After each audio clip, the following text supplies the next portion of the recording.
And we are live with office hours. I think it's number 101. That's at least what the title says, which is kind of crazy. Today, I am joined by Sandra from the Nansen team, as well as Nansen 2 intern, aka Edward. And we are going to be spending some time discovering high potential tokens with data. So for context, I think most people who are watching the stream will be aware that markets have started to pump again. It's starting to be fun again to be in crypto after a long time of getting wrecked, frankly. And so this is a pretty good time to actually spend a bit of effort to find tokens that are interesting to potentially build up a position in and to be a bit more active in the markets again.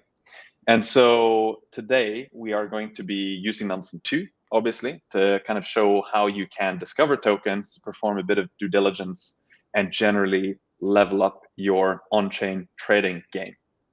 So you should subscribe to this YouTube channel. You should click the like button and do all the things that people do when they are on YouTube. I'm sharing my screen, I believe now, right, Edward? Yep, you're sharing your screen. I am sharing my screen. So I think we should just kind of dive in. And maybe a good place to start would be to kind of follow up a bit from what we were talking about in our last office hours when we actually unveiled Nansen 2. We were looking at some tokens back then, and maybe it's a good idea to see how those tokens have done since then. So I've got Nansen open here. And by the way, I'm seeing that BONK is on the homepage, which is kind of funny. And maybe we'll look into that a little bit later. I'm going to slam Command K, and I'm just going to show you Prime, which was one of the tokens we were talking about. It's actually up almost 50% in the last week. It's one of these tokens that people have been following for a little while, and people have been talking on Twitter and so on. And I think we were doing our office hours last time around end of November, so it's actually up since then, and it's pumped quite a bit in the last week. Have any of you been following Prime at all, or how do you think about this coin? So yeah, like I own a small amount of Prime. It's one of those coins that've been like really frustrating me. I've been seeing on socials people tweeting about it. It's that GameFi narrative, and it keeps going up and up and up and up and up and up. And the amount of tweets I see is people talking about, I want to look into this coin, I want to buy into it, and it's like it keeps going up. You never want to buy the top, but it doesn't seem like at the moment that there is a top.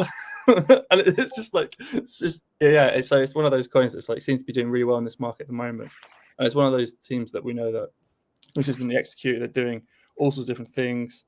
The NFT mint that happened about 6 months ago went really well. Their parallel avatars, like it's one of those teams. It's quite exciting. So maybe we take a little bit of a look on the on-chain data.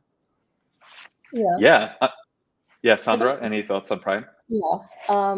Yeah, besides it being like the main sort of like GameFi token that people are talking about, I think there's like a couple of narratives that are coming up for Prime. Like, for example, I think they have a new sort of game product that's launching soon on Base. I think it's going to probably do very well since it's going to be launching on Base. And I think Base is sort of like a retail focused chain right now. And like a lot of retail attention are there. The fact that I think the new gameplay focuses a lot on like AI and like gaming. So I think two of the buzzwords and the narratives should really take the game off, I think. Yeah, that's super interesting. By the way, we should mention this before we get too deep. None of this is financial advice. We're just playing around with Nansen, discovering stuff, sharing our informational opinions on certain things. In some cases, we may own a token, or we may have owned a token, or we may not own the token at all. We'll do our best to disclose that, just like Edward was doing now. I think you were saying that you have a little bit of Prime. I don't have any Prime, and I don't think Sandra has Prime either at this point. I really want to accumulate, but it's not giving me an entry. See, exactly. I was saying earlier, everyone wants to make an entry, but it just keeps going up. I think I tweeted to someone yesterday. I was like, "Look, just make the entry. Like, just buy it." not financial advice, as he says. Don't But copy it's trade. one of those things where you just kind of look at it and go, yep, the chart looks great. Everything's looking promising. Like the team's executing. I think I've got on this like thesis at the moment. I think I was telling you, Sandra, yesterday or the other day about like I'm looking at coins that are on like leading exchanges like Coinbase. They're easily accessible, but have that team that ship and are doing some interesting things. And Prime is one of those that kind of fits into that. And it's just one of those other things that you need to like think about, because if you look at exchange at the moment, Coinbase over the past couple of years has built that reputation. It's really, it's like everyone, that reputation is something that people trust and people will go to. We know that Coinbase is going up through the ranks in the App Store, so we know people were using it. Coinbase stock is going up. So it's just one of those things that people will be looking into. They'll go, look, I look at the majors, and then what's next? What's going to be that interesting token to look into? Yeah, that's pretty. You can see this is listed on quite a few exchanges. You see a bit of liquidity here based on the holdings of the different exchanges. Of course, people who aren't that familiar with Nansen should know that this view is showing the holdings that we have mapped back to the different exchanges for this token. So it's not showing trading volume, it's showing how much is actually sitting in the wallets. And based on that, you can actually see where the token is most likely listed. So when you're seeing multiple millions of dollars listed on an sitting with an exchange, that typically means it's listed there. Maybe just to contrast this, right, a little bit with SIPHER, which is another token that we were talking about. And this is a token that I do own, full disclosure. I participated in the private round, and I've also been accumulating a position in it, frankly.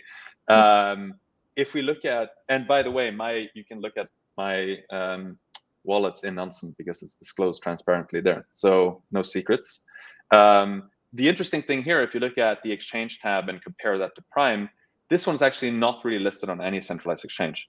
There's a little bit of token sitting in Coinbase, at least a wallet that is owned by Coinbase. That is likely due to someone just sending it to the wrong wallet, and then it's stuck there. $839 is not enough liquidity on the exchange, as you can imagine, but that's what the chain shows, right? So it's probably just someone who sent funds there by mistake. Most of the liquidity here is actually sitting with Kyber Swap and Uniswap, which are DEXs, right? So this shows kind of a contrasting view of Prime, which is listed on many centralized exchanges. SIPHER is not listed basically on any major centralized exchange at all. In terms of how this one has fared, like since last time we were looking at this has been, I think, pretty flat in terms of the price movement. It's actually a little bit down. It had a huge run up from early November, and now it's sitting at a 5x or so since then. Interestingly, I think this one, by the way, I've like created my own kind of labels here, like SIPHER Mafia buyer, because one of the addresses has like cyphermafia.eth or something, and I found a little cluster, so I just like tagged them all manually, which is a pretty convenient way to keep track of different entities that are accumulating positions in tokens you care about. Yeah, I haven't actually looked into SIPHER, but how is like the gameplay set up? Yeah, so the reason I like this one a lot is because the game is actually good. Like I've played the game. I have access to the private alpha version. I think there are a few hundred people who have access to it. I was nagging a lot to get access to it, and I finally got the chance to try it on iPhone. And it's like a really, really high quality production game, frankly. It's super fun to play. I played it for a week, and then I changed phones, and I lost access to the test flight, blah, blah, blah, so I couldn't play it anymore. But that week I was playing it actually pretty actively. I don't know what you call the genre, but it feels a little bit like a MOBA. You're kind of, you're playing in an arena, and you're basically kind of hack and slash trying to kill a bunch of enemies that are coming at you, a bit like PvE. And then you sort of clear the level, go to the next one, and there's a boss battle at the end. And then you both level up your character, and you also accumulate equipment that you can also level up, and so on. So it's actually pretty rich and immersive, especially for a game that you play on the phone. Yeah. And then I think interestingly, there are a few other funds that have been building a position here. One example is CMT Digital, right, which we looked at last time as well. They've been basically accumulating a position, and their cost basis is up 410% in these tokens. So yeah, but this is like a pretty interesting one to look at. I think last one we talked about last time was Beam, and I think this should be the last one that I mentioned that I actually also own a position in, because this is not a shill YouTube stream. But Beam has been like running insanely. It's kind of been up only since inception, which is kind of interesting. So this is effectively an L2 that's focused on gaming as well. And so I think if you would look at, say, the token screener, and you would zoom in on, say, gaming as a category, this is kind of an underutilized section in Nansen 2, in my opinion. It's a little bit hidden under the token paradise tab, but this is quite useful to get an overview of some of these gaming tokens. And you can quite easily just sort by the ones that are running up the most in price. So for example, Merit Circle, which was the token that was migrated to Beam. So in case people didn't know that, you had Merit Circle, the original project, and then they migrated to the Beam token because Beam is the L2 that Merit Circle has built. But yeah, you also see things like GuildFi here, which has had a lot of inflow of smart money wallets. I think it's primarily because there's been some vesting unlocks. So you're seeing teams like Defiance, Hashed, having had an inflow of tokens, and you can see it's the same amount, which often suggests that these are just vesting unlocks where they've invested the same amount of money into the project, right? By the way, this is maybe a good time to mention that when you see smart money receiving tokens, it doesn't always mean that they're buying the tokens, right? It could just be that they are receiving the tokens through vesting unlocks. So people shouldn't look at smart money and say, oh, numbers going up, that means the price will go up. Yeah. What it typically should tell you is this is maybe worth looking at because there are smart money wallets that are receiving these tokens. It doesn't always mean that they're buying them actively. So just to clear up that confusion, hopefully once and for all. Now, let me maybe pass over the screen to Sandra, because you've been looking at a couple of tokens recently as well. So should we perhaps switch to your screen here? Yeah, let's do it. Let me share my screen.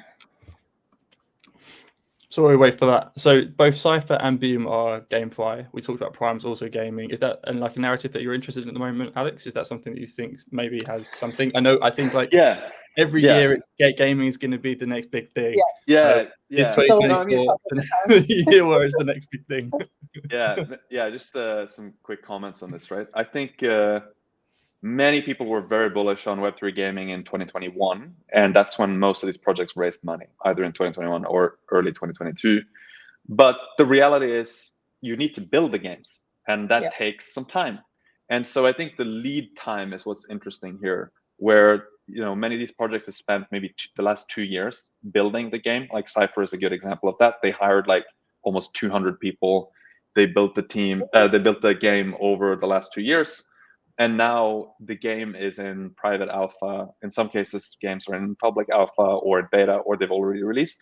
So these games are now coming to market, which is why I think it's interesting, because you have this dynamic where the tokens are actually on the open market.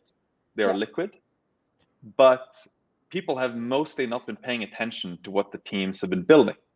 So I think that's an interesting source of alpha, where like if you keep track of what the teams have actually built, instead of just like all the noise that was going on in 2021, you can go back and accumulate positions in some of these projects, which in my view is a very interesting thing. And many of these Web3 gaming projects fall into that category. Yeah. Should we dive into the tokens? Yeah, go for it. Go. So I think one narrative that I've been researching and putting a lot of attention on is probably the BRC20 narrative. I think with like the Bitcoin halving that's in the upcoming year, and also the Bitcoin ETF sort of narrative that's coming up, I think BRC20 tokens are really starting to take off. And we can really see this in like BRC tokens that are on the EVM. Maybe Yeah, Yeah. can I just like jump in there and ask a really stupid question on behalf For of the sure. audience? So these are Yeah. BRC20 tokens, but we're looking at them on Ethereum. So what's going on there? Yeah, so these are tokens that are either minted on BRC20s and like bridge back to the ERC20, or just like BRC20 tokens that are EVM equivalent. So for example, Mubi is I think it was like I don't know if it was minted on BRC20s. I think it was straight on ERC20s. But it's sort of like a good way for people to, I guess, bet on the BRC20 narrative, but not exactly having to go into all the complexities of actually Yeah. bridging to BRC20s and, doing all that stuff because it's very complex. So yeah, I Makes think sense. a lot of people are, betting on tokens that are on the EVM. Yeah, so I think Mubi is a really good example. It's run up about 161% in the last 7 days, which is pretty crazy. We've also seen a lot of smart money inflows in the last 24 hours itself. You can see about a 1 million inflow in the last 24 hours, which is pretty insane. And then when you look at the token holdings, there's about 638 increase in token holdings over the last 24 hours, which is also something pretty remarkable. I think I first spotted this token when it was sitting at like 2 mil market cap, and right now it's sitting at about 176 million market cap, which is pretty insane. Yeah, I think let's go into some of the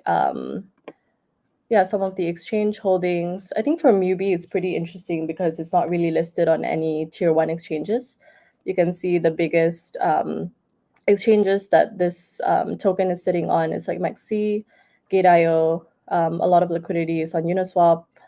There's a few on like BitGet and some smaller ones, but it does have a lot of potential to be listed on some tier one exchanges. I've heard a lot of chatter about it on Twitter.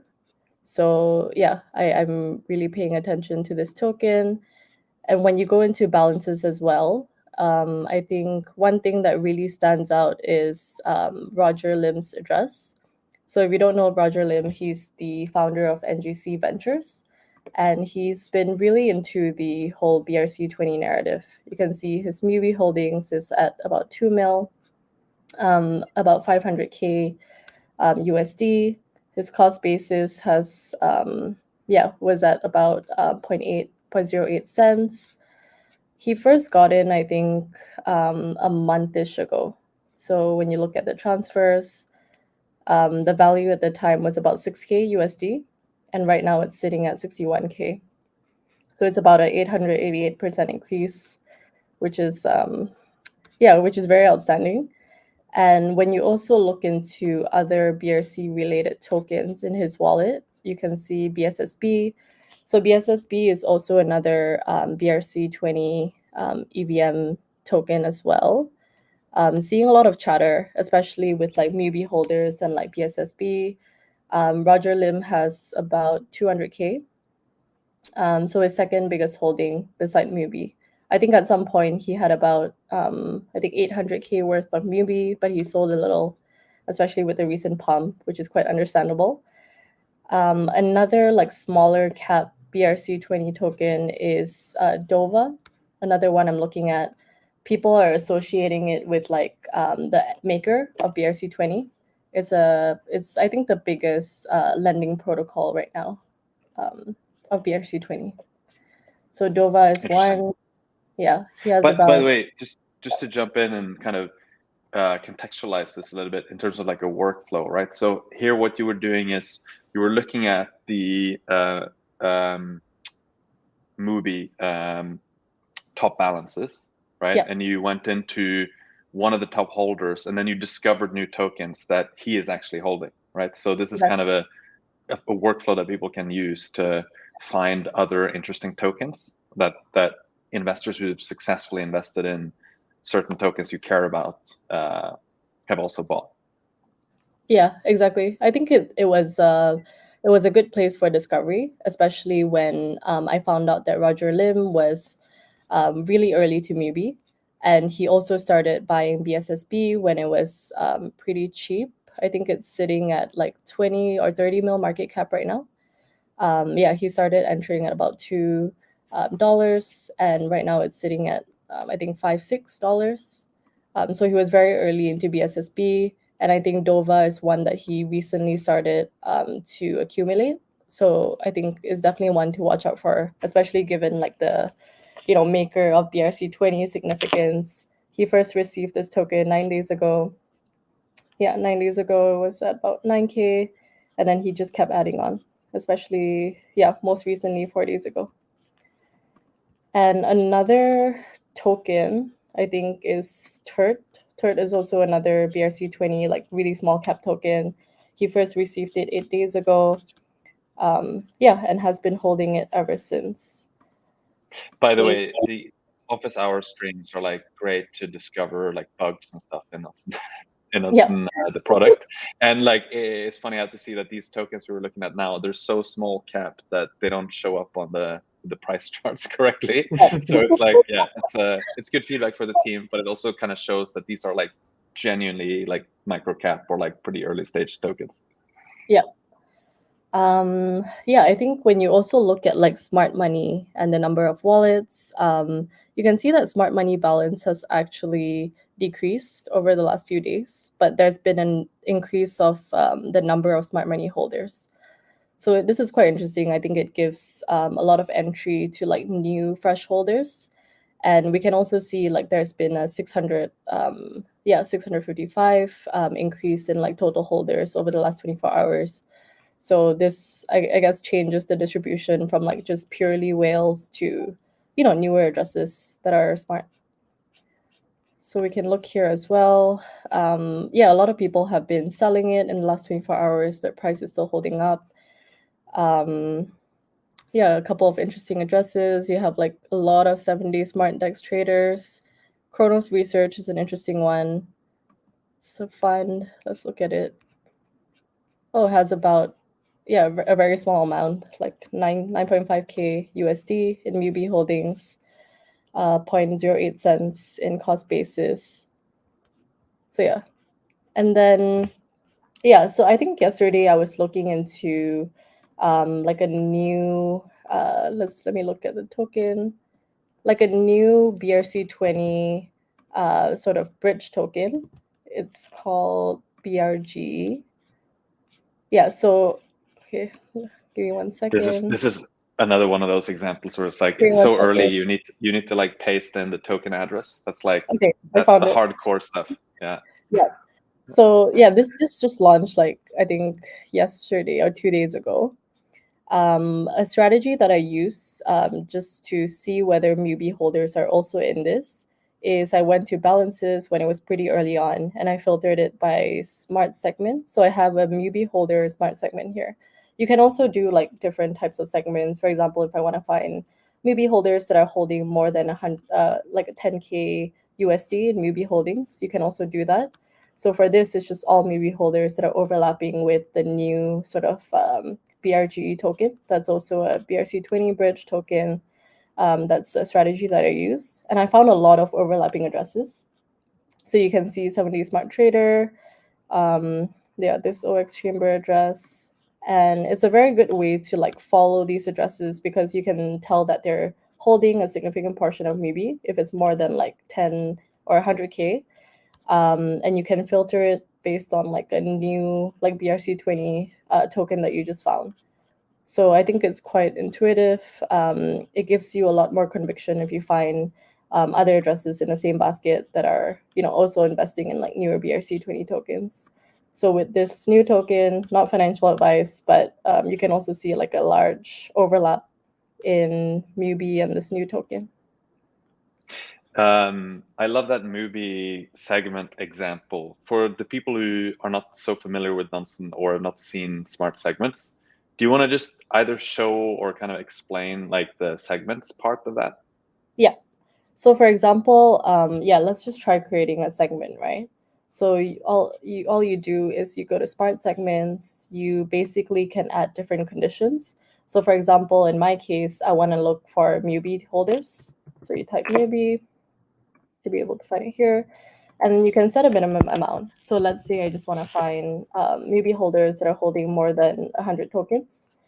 So you have about 5,754 wallets, and these are all the addresses that fit this condition. You can also add more conditions, right? So for example, if I want to find Mubi holders that are holding more than 100 tokens, and also a different condition where it's also holding BSSB, right? Which is also another, should be this one, which is also another BXC20 token that we went through. You can set two conditions, and you can see, okay, there's 745 wallets that matches this. And these are all the overlapping addresses for this specific condition. And then I can save the custom segment. So let's say Mubi and BXSB holders, and then I can add a description, BRC20. And then what you can do is you can also go to profiler. So this profiler is specifically for the 745 wallets. You can see exactly what are the overlapping tokens that all these 745 addresses hold. So Mubi, you have UGold, and a couple of other tokens, and you can see what the total value is here. So it's a very good way to, find overlapping addresses in a similar basket. I use it all the time if I know that two tokens in a basket is like, leading. And then I want to find all the token holders that are also holding like two tokens, for example, Mubi and BSSB. Or you can also do the same for like Prime, OLAS, and all the other tokens in like the different segments, whether it's like GameFi, AI narrative. It's a very good way to do that. Yeah, I love that. That's super cool. Did you also have another token that you wanted to show? Yeah, so I think we mentioned OLAS as well in the last office hours. Are you guys looking into the AI crypto narrative at the moment? I'm trying. I know that there's people on our team who are looking into it and doing a lot better than I am. And I know that Dan, who showcased OLAS, I think he did quite well in that AI narrative. But actually put out a nice thread actually about this one address that he found, who's been like absolutely crushing the AI narrative at the moment. So I haven't personally, but I know it's certainly something that's picking up and seeing a lot of people like just is making a lot of money out of it at the moment. Yep. And Alex? I've largely missed the boat on the AI narrative, I have to admit. It's so early. I just use ChatGPT, but I'm not making any money off of it. So. Yeah, maybe it's time to dig a bit deeper into OLAS. Yeah. I think OLAS is quite interesting. So they launch on like a LBP mechanism, and I think they launch at about 77 cents, which was I think the launch price, and then right now it's sitting at about $6.5. So that's quite a significant increase from LBP price, and most of the tokens is actually locked up at the moment. As far as I know, I think tokens are there's no token vestings until mid of next year, so around July. So right now, like a lot of tokens are held up here. Probably there's 18% of the treasury. And when you also look at the balances, you can see that True Ventures is a fund. I think they accumulated OLAS when it was very, very early. So the cost base is 26 cents, current price 6.45. They started accumulating at around 9th of August, and they've been holding it ever since, which is, wow, pretty impressive. I think they invested about $69K in it. Right now it's sitting at about 4 mil. Wow. So and then they 6,000. and then they cashed out like 120-ish just to kind of lock in the profit, and then the rest is like fun money, right? Going to the Exactly. moon. Yeah. So it recently started moving. Yeah, they cashed out a little bit. Moved it about 17 hours ago as well. But most of it is still sitting in this wallet. So current value is about 3.8 mil. So let's look. Yeah, I think for OLAS, they are also announcing, they also have like staking coming soon. So you can stake your OLAS tokens. I think it's coming out in next month or so. Yeah, heard some chatter about it. It's also quite interesting because a lot of OG DeFi protocols are actually using OLAS for like their AI agents. So for example, I think one example is like Gnosis Safe. Their 4% of their transactions are actually ran by these OLAS AI agents. So a lot of adoption is actually coming from, you know, OG DeFi protocols actually using OLAS as their technology stack. For tokens held by smart money, yeah, you can see that it's been on the uptrend as well. Right now it's sitting at about 33 smart money holders, total smart money balance about 1.8 million. Yeah, True Ventures is one of the ones with top balances. You can also see this airdrop per wallet, quite interesting. I wonder what other tokens True Ventures holds actually. Just because I just saw that, Yeah. that return already, and they seem to be holding. I'm wondering if there's any other interesting narratives or stuff that they're holding or looking into. This is their token balance at the moment. So mostly OLAS. You can see this SD token. I'm not sure what it is actually. Are you guys familiar with this? No idea at all. Yeah, no idea. Don't know. Maybe something worth looking. Maybe someone watching knows. They can leave it in the comments. Yeah. Interesting. True Ventures. This is probably just one of their wallets. Let's look at counterparties. Okay. Yeah. So I think you can also use counterparties to dig into, you know, other potential wallets that might be related to them. One thing I like doing in Nansen 2 with the counterparties is because you have those buttons up to the right, you can actually very easily just do like by entity, for example, and it sort of synthesizes it a little bit better. Like here, yeah, you can see like which other projects they've been interacting with. And then maybe one gotcha, it defaults to only the last 1 year. So you can also click the all time if you wanted to expand it further out and get longer history. But yeah, so this one, I think this whole widget is a lot more powerful and convenient in Nansen 2 than it was in Nansen 1. This is very cool. I actually haven't really played around, but it's very useful. Yeah, it's cool because many of these improvements were made kind of not that long ago, and so it's like when you use it more and more, you kind of discover, oh, this is like way more convenient now. Exactly. So it's quite cool. Yeah, so you can do it by tokens or by only ETH transfers or both. Very cool. Yeah, you can play around with the timeframes as well. So like this is just all the addresses that they interacted with in the last month, last 6 months, and then the past year.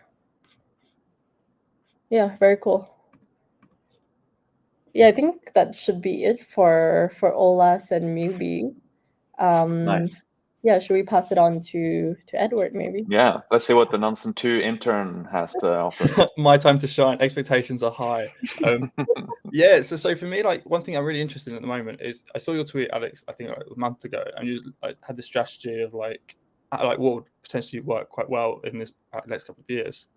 And there's a focus on like teams that ship, small market cap, and they have runway. And I was thinking about this quite a lot. And a team that I used to work with back at my old company is Index Carp. And fun fact, if it wasn't for them, I would have actually started working in crypto because I actually wrote my very first blog post about Index. I absolutely love their products and what they do. So if you don't know what Index does, effectively what they do is they provide baskets of tokens to give you exposure to certain sectors, notably DPI, which is their DeFi pulse index. So you get exposure to DeFi without having to buy individual tokens. For smaller addresses, this means you can have exposure to many different tokens without having to spend loads of money on gas to buy these tokens and deciding what balance you should have and stuff like that. And that's all managed by the DAO. I think it's one of those tokens where, or the ideas even, where you think that actually this makes a lot of sense. If we look at the traditional finance world, we look at ETFs.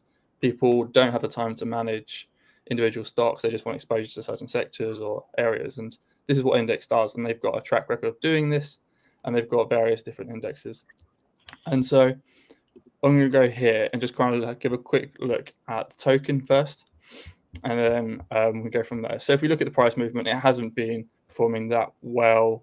It's like the past couple of days, but I mean, we sort of taken a bit of a hit, but it has gone up quite a bit from the past 2 months, which is nice to see because, it's one of those tokens where, like I say, like I think it could actually, or the product itself, well, if we focus more on the product rather than the token itself, like I think it's one of those things that can do really, really well because there's so many people that are going to be going back to crypto or wanting to see exposure, like they're not too sure what to buy and they don't have the time to research and they want that exposure. So if we look here, and then we can see that some basic details of the token. It's only valued at 18 million.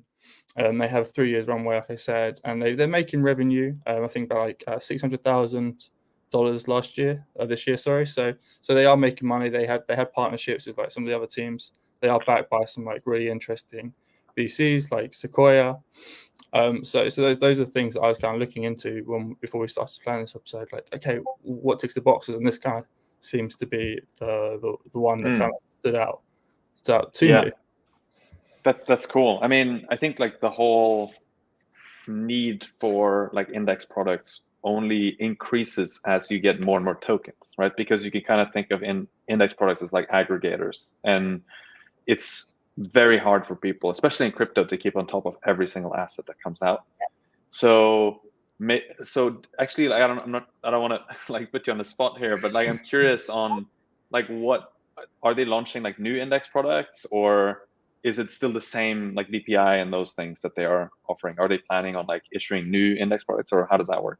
So they've been issuing over the past year. They've been issuing a bunch of different indexes. I think they did one like Bankless. It's like BED, which is like exposure to just like the majors.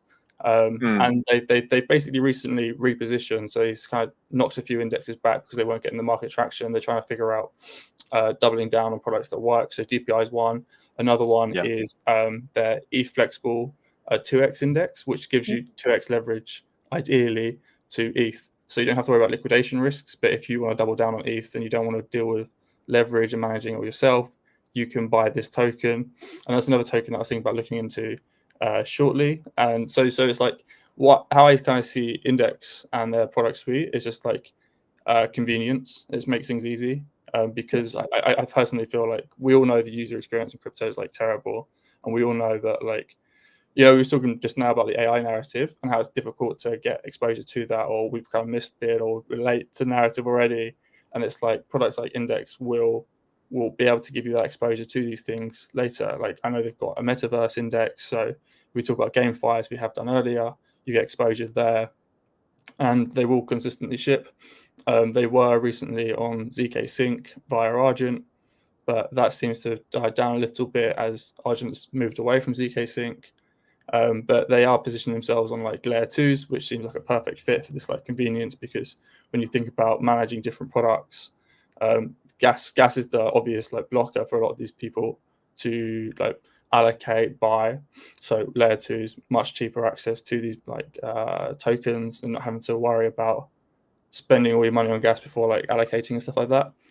I'm not aware of any new products coming out right now, but I know that they have just been doubling down on the ones that have been working. So like I said, like DPI, so you can have a look at that actually. And yeah, like I say, it's on Polygon, it's on other networks as well, because again, it's just about giving that convenience so people don't want to worry about spending loads of money on gas. When I think about actually, sorry, on that note, that was one thing that was on my mind actually, because one challenge with just operationally running these index products on ETH or on Ethereum is that the rebalancing costs are quite high, like especially if you want to do it frequently, right? And when you have to pay gas and there's slippage on some of the underlying tokens, etc.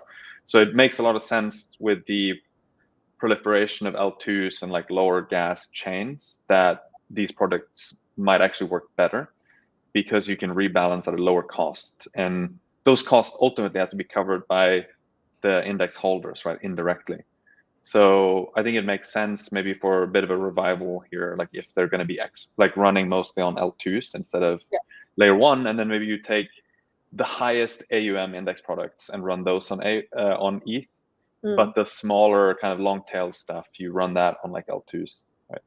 Yeah, exactly. And I think that's the approach that they're taking. And like you're saying, like a good metric to look at like retail coming in is the fact that Coinbase apps going up in the App Store. And we know that the great thing about Index that they're backed by some like incredible VCs, so they have those connections that will help them like reach out and get listed on these exchanges and stuff. I believe DPI is actually listed on a bunch of exchanges. Yeah, so like Gemini, for example. Nothing on Coinbase right now, but there is that exposure to some of these exchanges, and assuming that this sector kind of takes off that convenience, then there might be a good opportunity there for Index to do quite well. I mean, there are a bunch of different index products out there. I'm just choosing Index, given that I've worked with the team. I don't own the token. I used to. I used to own DPI as well, but not at the moment. But I think it's one of those things where you think, as a sector, it is really interesting. And if we look at like, and the thing is that these token balances do change, so they can react to the market. I remember over a year ago when I used to own it, and it was like talking like when they started to double down on like Ribbon. That was really great because it was a token that I wanted to buy myself. But then seeing the change within the index made I had the exposure, so I don't have to worry about selling something to buy some Ribbon and all that. And so if we look tokens just- are in Sorry, the, go ahead, Sandra. Yeah. Do you know how many tokens are in the DPI index? I haven't checked actually. I can check that actually in a bit. I think it's like last time. I think it's like 10 tokens, and these are traditional like those like the major DeFi tokens. So these would be like your Yearns, your Makers, your Aves, your Compounds. So it gives you that solid exposure, which I do think is what people would be wanting from these. And at the same time, if there is like a new narrative or if there's a new token that's quite hot, they can get added into the index based on the DAO. Yep, makes sense. And you mentioned they're building other indexes for like different narratives, right? So for example, the AI basket, gaming. Yeah, I mean they can do this, and that's something where like I do see once more movement over to like these cheaper chains, and we start seeing these narratives take off. That's when they can double down. I know that's what they did in the previous bull market, and they've kept things like the metaverse index out there. So it's about getting that exposure, and as you start seeing narratives develop, you can see these baskets of products coming together because ultimately people do want that exposure to it. Yeah. I'd love to take a look at that index token again. That's like the DAO, like the governance token or something, Yeah, right? So I'm exactly. just curious, can we see anything on chain that's interesting with regards to like who are the participants that either own it or are trading actively? So we see Wintermute there, probably their market maker. Yep, and also OneKX, they also right? back. Yeah. They've also backed Index as well. So like I say, okay. So it's like they're probably the market maker as well as they are a backer. You look at some of like the backers. It's one of those ones where you go, actually, this is a product where it's like a 0 to 1. If you kind of see it, if it takes off, it really does take off. What if you roll it up on the 30-day, like the 30-day change, just like sort on that, just see if there's anything interesting. So high balances here. So let's take a look at over here. See what these addresses are like first. So they're just holding index. So what I like to do normally when I'm looking at tokens is I normally sort by. The first thing I want to do is I always look into smart money, see what smart money is doing. Often these actors are like sophisticated, so we kind of want to know what's going on here. And as this is a smaller token, we haven't seen much activity over the past 30 days. And in the last 7 days, we haven't seen much either. So smart money is not doing too much. And we can see that it's been pretty flat on the smart money side of things for the past year or so. That kind of tells you that people are holding on to it, but it's not receiving that much activity. But then if you look at balances and you say like over the 30 days, let's see who's changing. So these addresses are likely going to be the index, and that's the community treasury. There's an exchange. I've not heard of this exchange here, so let's just. All right, cool. Korean one.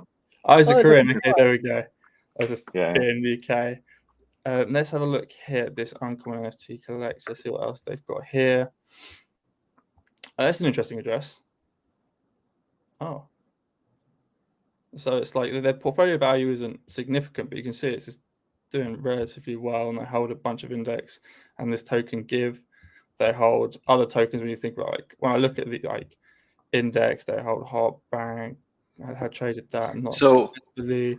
Yeah, so if I'm looking at this as an outsider, I think like the project, it makes sense in terms of what they're doing and so on, but we haven't yet seen that much happening on chain. So maybe kind of it's like a bit of a meta, but there's, because you haven't seen anything on chain, maybe at some point something will happen, but we're not seeing like any specific funds or smart money or anything like that accumulate this token at this point in time, right? Precisely, and I think that's the thing I kind of wanted to like highlight here is that there's like it's one of those tokens where if we look at like that thesis of what strategy could potentially work, this is one of those ones that could do well, and we're not seeing much activity right now, but we know like, and I think it's worth looking into the actual products, because those kind of tell you the users of the products and those users.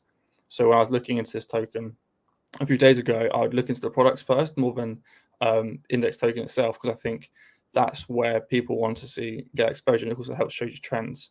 So if we look Makes at sense. DPI, So sorry Yeah, to jump in, but so basically like what you're saying is if the DPI token itself starts getting more activity and there's interest around that, maybe that carries over to the index token later on as the governance token. Yeah.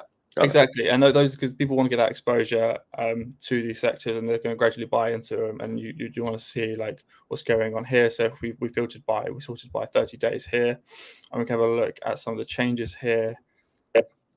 We would want to look at some of these addresses that are doing quite well and having that exposure to it. And so this address here is bought DPI, assuming that it wants that exposure to DeFi, and then we can look a bit further down the here. balances of the high balance wallet, like what else they're holding in their wallet. Yeah. So that's what we'll look over here. Let's look over here. So smarter LP address here.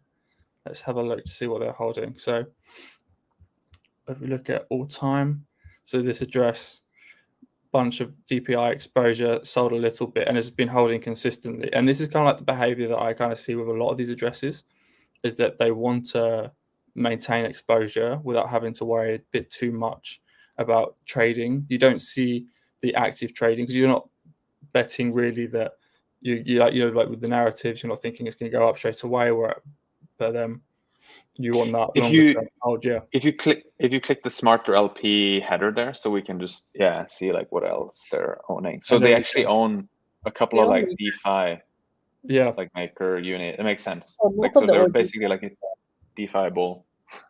Exactly. So that's sorry, Sandra. Oh no, yeah, I was just saying that they're mostly holding the DeFi OG coins. Yeah, exactly. And then at the same time, you can double down your own tokens here. And as we look at behaviors and stuff like that, it's just those tokens where you buy and then you probably gradually extend on that holdings. But then, like you said, Alex, like what we want to be seeing as an indicator of whether or not this sector is going to take off and whether index itself is going to perform well is if we start seeing more activity with tokens like DPI, their index products. Because then if people are wanting exposure to these sectors, then likely there's going to be more of an appetite for index. Makes sense. I'm kind of keen on showing one last thing. Perhaps we have like 10 minutes left. Yeah, go for it. So maybe, that's my screen back again there now. Let's see if I can actually find it on my computer as well. There we go. So a couple of things. When we were thinking about this specific office hours and we're thinking about like which tokens you might want to be monitoring, what I realized was probably that token screener was kind of the most useful thing. And I'll be honest, I haven't used this feature very much myself before because I found it a little bit confusing initially. And so maybe some other users will be in the same category. So maybe just to give you like kind of a one-on-one on this, because it's a pretty cool feature actually. You have these different modes where you can just look at the basics like price and market cap, or you can look at a set of other variables like token flow, which looks at things like smart money inflow, fresh wallets, exchange flows, etc., or other on-chain metrics. So for example, how many holders, how many smart money holders, and so on. And then you have also different filters for the different modes. So if we go back here and we say, actually, I care about maybe let's call it mid caps. That's basically between 10 mil and 100 mil market cap. And then you can say, I just want to look at gaming tokens. And then perhaps you want to look specifically at the ones that have been doing well in the last 30 days. So you just sort by price. And by the way, that's SIPHER again that we looked at already. Then you have a bunch of other tokens here. Actually, Adventure Goal from Loot hasn't been. Yeah, I completely forgotten about that one. Actually, interesting. I was actually going to cover that, actually, surprisingly, as well, with like another token. Oh, that's funny. Interested, like GameFi, like because a bunch of the tokens, the other token I was looking into is Lords, and this is like another like gaming kind of like situation. That's all on Starknet, so there's some tokens on there, so we won't cover everything on there. But it is really interesting seeing it. This is another team that's been like shipping. They've got like 2 games in the works, and they're built on Loot. And they have like another 18 in the works, and they're just constantly shipping. So it's like, actually, maybe Loot has a redemption arc. Yeah. Oh man. Yeah. That's the thing, right? There are some of these projects that people will have kind of given up on, or like they appear to be dead, and then suddenly they're going to be, woken up again from the dead. And I tell you a good example of that is I saw a tweet, I think like last week, about Pixelmon. And I think, do you remember when, like, is that this one here, or is this a separate one? I'm not too sure. It was the NFT collection with like Kevin, and like the NFTs were like really bad, and they've like changed so much. That's Pokemon. That's something different. But it was like this NFT collection, and it was like Kevin. It was like really bad. It was a complete mess, and they raised so much money. And since then, the NFTs have declined significantly. But now it's like pumping, and it's looking really good. The graphics are so different, and it's like redemption 2024. So I love that. I want to make like a feature request as a user back to the Nansen team, actually, because I was playing around with this and I feel like we desperately need this. So the first thing is, what I would love to do as a user is to just select, for example, some filters like gaming tokens in mid caps. And then when I click here, the save to my dashboard, it should save the filters, right? So that I can actually have that on my homepage. Unfortunately, when I do it now, it doesn't save the filters, but we will change that so that you can actually save it with the filters, because then you have a super like personalized kind of strategy that you can follow by just logging into Nansen, and you're seeing, hey, these are the type of tokens I'm currently interested in. And so if I'm sorting this, for example, like these are all names I'd probably want to be looking at potentially, right? With that strategy of looking at mid-cap gaming tokens. And then the other thing, since I have your attention, hopefully, product team, I'd probably also want to be able to use those other filters for the other modes. So like on-chain metrics, I want to look at number of holders change here, but I only want to look at the gaming tokens. And I can do that. What I can't do is the mid cap. I can't choose the mid cap. Oh, can you not? So that's the thing. For some reason, mid cap is not here. And then if I zoom out, because the max age here is like how long it goes since the token was issued. So it's defaulting to 365, which means it gives you kind of tokens only issued in the last year. But you probably want to have like that higher, especially if you're looking at those revival or redemption arc narrative tokens. So anyway, when I sliced and diced this, like it's actually super cool, this feature, but it takes a bit of time to figure out how to make the best use of it. And then there are some small UX things we can do to actually improve it on our side. But there were 2 that popped up that kind of caught my eye here. Like one is Breed and one is Guildfy. So I'm not saying that I'm necessarily bullish on these tokens, but it was quite fun to just see Breed as one of those tokens that raised a lot of money during the I think 2021 or 2022 era. And then you're seeing like top transaction, okay, Breeder DAO token lock wallet to Gabby Dyson, who's like the YGG founder. So I guess he's an angel, right? And that was like 5 days ago, I think. 5 days ago. You go to the balances, and then you see often I look for when you see kind of like the same numbers in the change, that often is like a vesting unlock indicator, or you just sort and then you see who's been receiving. Gabby has like 1.3% of the tokens. As far as I know, has not been selling any. I did take a quick look at the wallet separately. And you can also roll it up to entities, and you see, for example, Delphi Digital, 1.05%. DWF, actually, you could look at them. Oh yeah, we should probably look at them specifically for the token. Let me just do that one more time to see if we can find the DWF. Here we go, DWF Labs token, wallet. And when did they get these tokens? They got them actually earlier this year, and the token price is like spiked big time. So wow. yeah, they're up like 56% on BreederDAO. So sometimes you can just end up finding tokens that, oh, you kind of forgot about them. But using Token Screener, I found it quite helpful actually to zoom in on like tokens that are interesting somehow. And again, I haven't spent enough time to look into BreederDAO. Like, are there any catalysts now and with regards to, you know, them growing again, or, you know, is this like a dead project? I have no idea, but that's something that you could look into after discovering it on chain like this. All right, it looks like BONK disappeared from the signals. Yeah, where's BONK? Yeah, Scan the BONK feed. was sitting here. Oh. Damn, it was. What is the Optimus? What's the Optimus token on the top? Oh, this one, Optimus. Yeah. Oh. FDV around 50 mil. Let's click. Have a Oh, it look. might be a shitcoin. Yeah, not unlikely. Chronos Research, BitCat, Oh, maybe a not. lot of, and then Because there's an Optimus shitcoin that launched because of Elon Musk, like the new sort of robot. Yeah, so I think it did pretty well, but I'm not sure. I bought one of the Cybertruck shitcoins. I don't think that went very well. I haven't checked it. I don't think I'm up on that investment. I think you were up. Yeah, maybe. Yeah, Long-term holder. Long-term holder. Long-term. Yeah, revival in the next bull market, hopefully. Yeah. It's all about redemption arcs. That's right.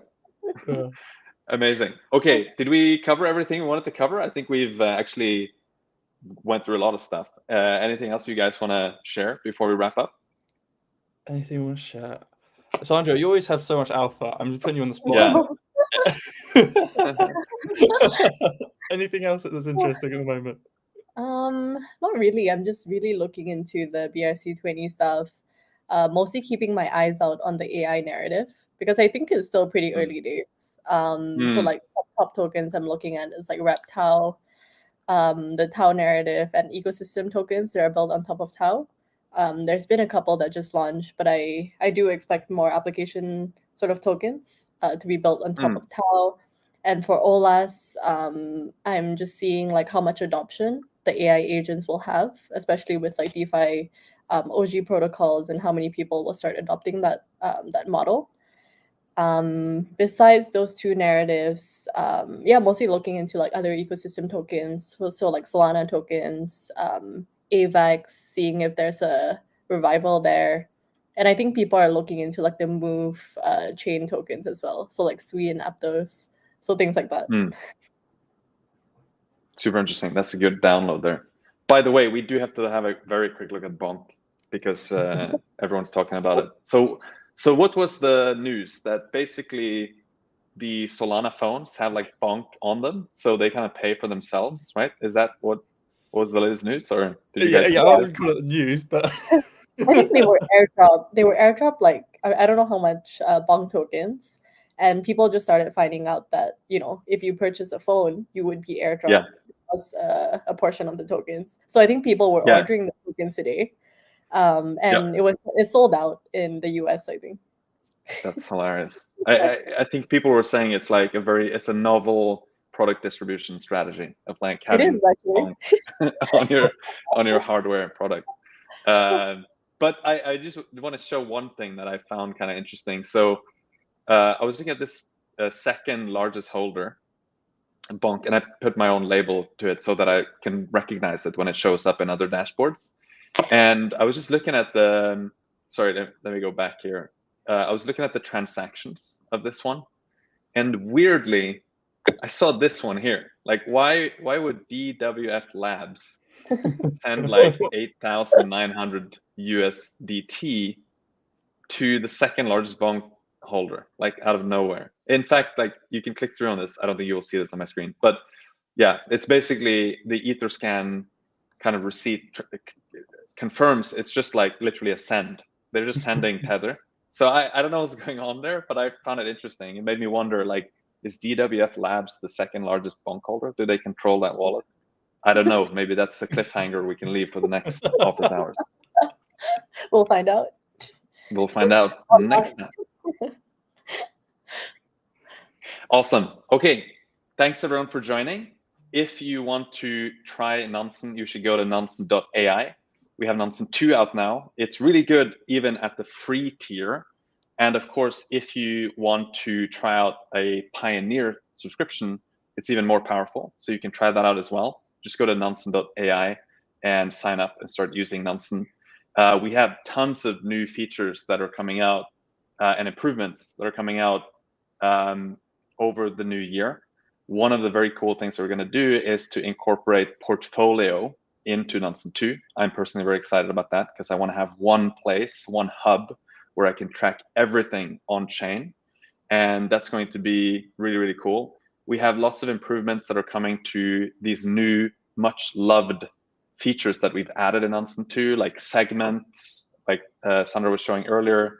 We also have signals that people are loving and using it. We just did right now with the Optimus example of just discovering new tokens without having to think too much about the criteria and all that stuff.